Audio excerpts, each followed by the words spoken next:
Salut les passionnés d'électronique, Bill Nye est avec vous aujourd'hui et nous allons plonger dans le monde passionnant de l'automatisation numérique.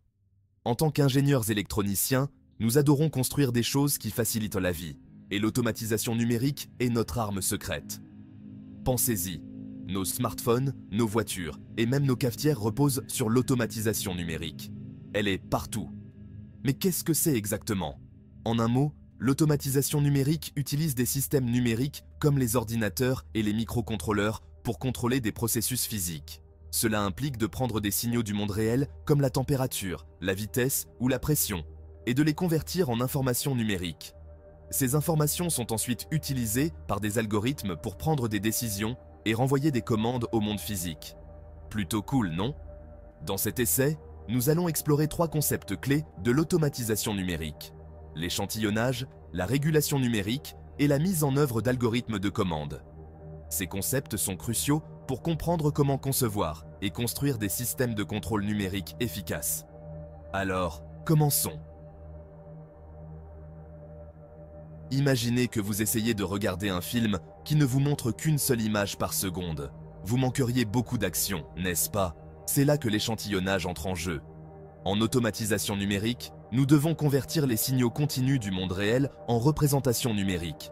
Nous le faisons en prenant des instantanés périodiques du signal à une certaine fréquence, appelée fréquence d'échantillonnage. Mais il y a un piège. Si nous n'échantillonnons pas assez rapidement, nous risquons de perdre des informations importantes sur le signal. C'est là que le théorème d'échantillonnage de Nyquist-Shannon nous est utile. Ce théorème stipule que pour reconstruire fidèlement un signal, nous devons l'échantillonner au moins 2 fois la fréquence de sa composante la plus élevée.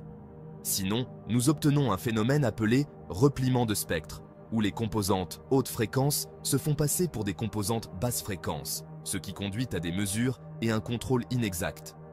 Voyez les choses ainsi. Si vous essayez de suivre la position d'un objet en mouvement rapide, vous devez prendre des mesures suffisamment fréquentes pour capturer ces mouvements avec précision.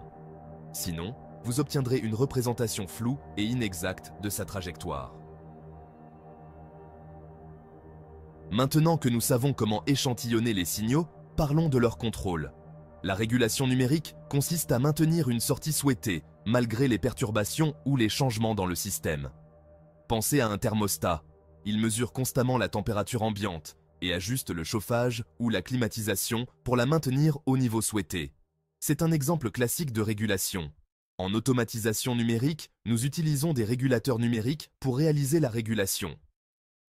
Ces régulateurs utilisent la rétroaction du système pour calculer le signal de commande approprié. L'un des types de régulateurs numériques les plus courants est le régulateur PID. PID signifie proportionnel intégral dérivé, et c'est un outil puissant pour obtenir une régulation précise et robuste. Les régulateurs PID fonctionnent en combinant 3 actions de commande différentes. Proportionnel intégral dérivé. Chaque action contribue au signal de commande global d'une manière spécifique. Le terme proportionnel répond à l'erreur actuelle entre la sortie souhaitée et la sortie réelle. Le terme intégral prend en compte l'historique des erreurs passées, éliminant les erreurs en régime permanent. Le terme dérivé anticipe les erreurs futures en se basant sur le taux de variation de l'erreur. En ajustant les gains de chaque terme, nous pouvons ajuster les performances du régulateur pour obtenir le temps de réponse, la stabilité et la précision souhaitées. Le choix des bons gains est crucial pour des performances optimales. Par exemple, une voiture autonome doit maintenir une vitesse constante même lorsqu'elle monte ou descend une pente.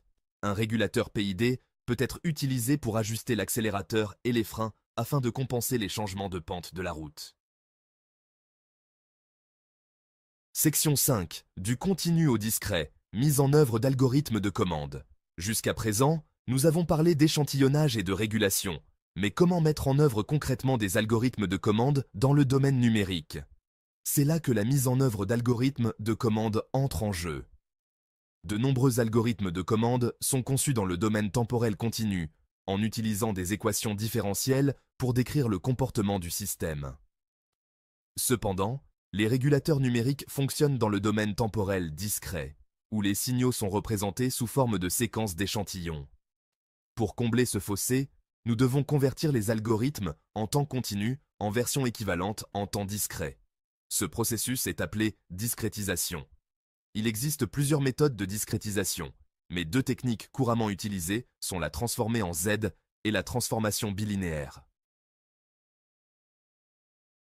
Section 6. La transformée en Z, un pont entre deux mondes.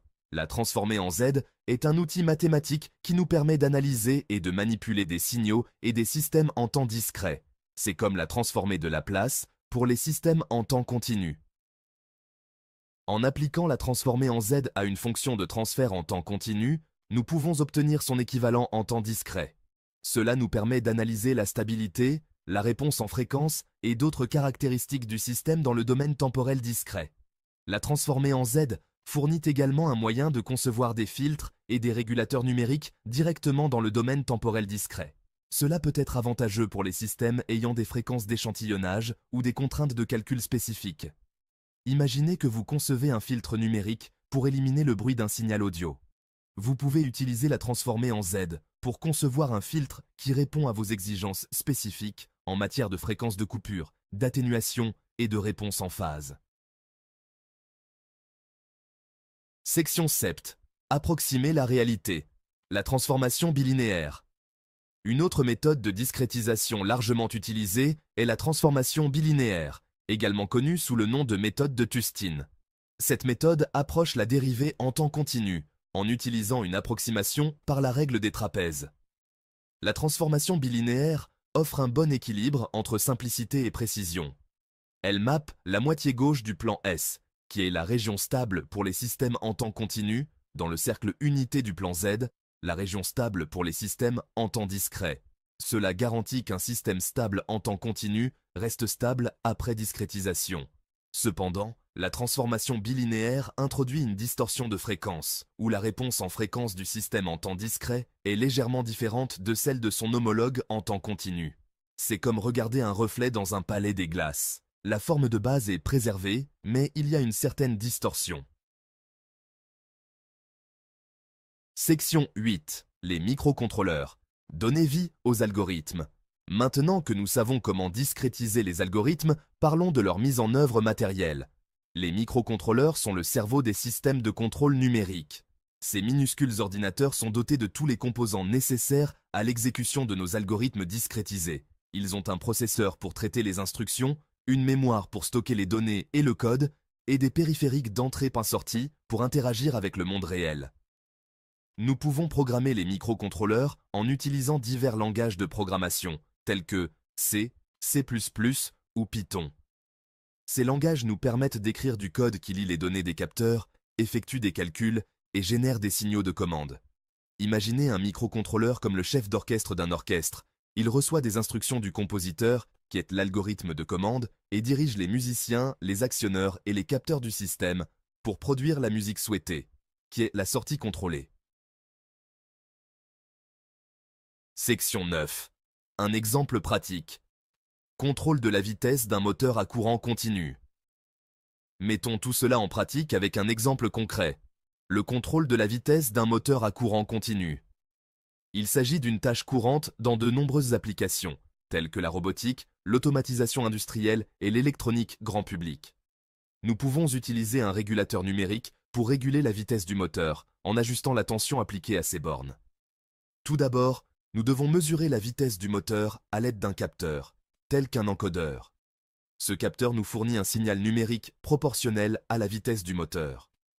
Nous comparons ensuite ce signal à la vitesse souhaitée et calculons l'erreur. Le régulateur numérique utilise ce signal d'erreur pour générer un signal de commande, qui est ensuite amplifié et appliqué aux bornes du moteur. En ajustant les gains du régulateur, nous pouvons obtenir la réponse en vitesse souhaitée, telle qu'un temps de montée rapide, un dépassement minimal et une bonne réjection des perturbations. C'est comme conduire une voiture. Vous utilisez la pédale d'accélérateur pour contrôler la vitesse de la voiture, en l'ajustant constamment en fonction de la lecture du compteur de vitesse et de la vitesse souhaitée. Section 10. Conclusion. Maîtriser l'automatisation numérique. Dans cet essai, nous avons exploré le monde fascinant de l'automatisation numérique, de l'échantillonnage et de la régulation numérique à la mise en œuvre d'algorithmes de commande. Nous avons appris l'importance du théorème de Nyquist-Shannon, la puissance des régulateurs PID et les techniques de discrétisation des algorithmes en temps continu. Nous avons également vu comment les microcontrôleurs jouent un rôle crucial en donnant vie à nos algorithmes. En maîtrisant ces concepts, nous pouvons libérer tout le potentiel de l'automatisation numérique et concevoir des solutions innovantes aux problèmes du monde réel. En tant qu'ingénieurs électroniciens, nous avons le pouvoir de façonner l'avenir avec nos créations. Continuons donc à explorer, à expérimenter et à repousser les limites du possible avec l'automatisation numérique. L'avenir est à automatiser.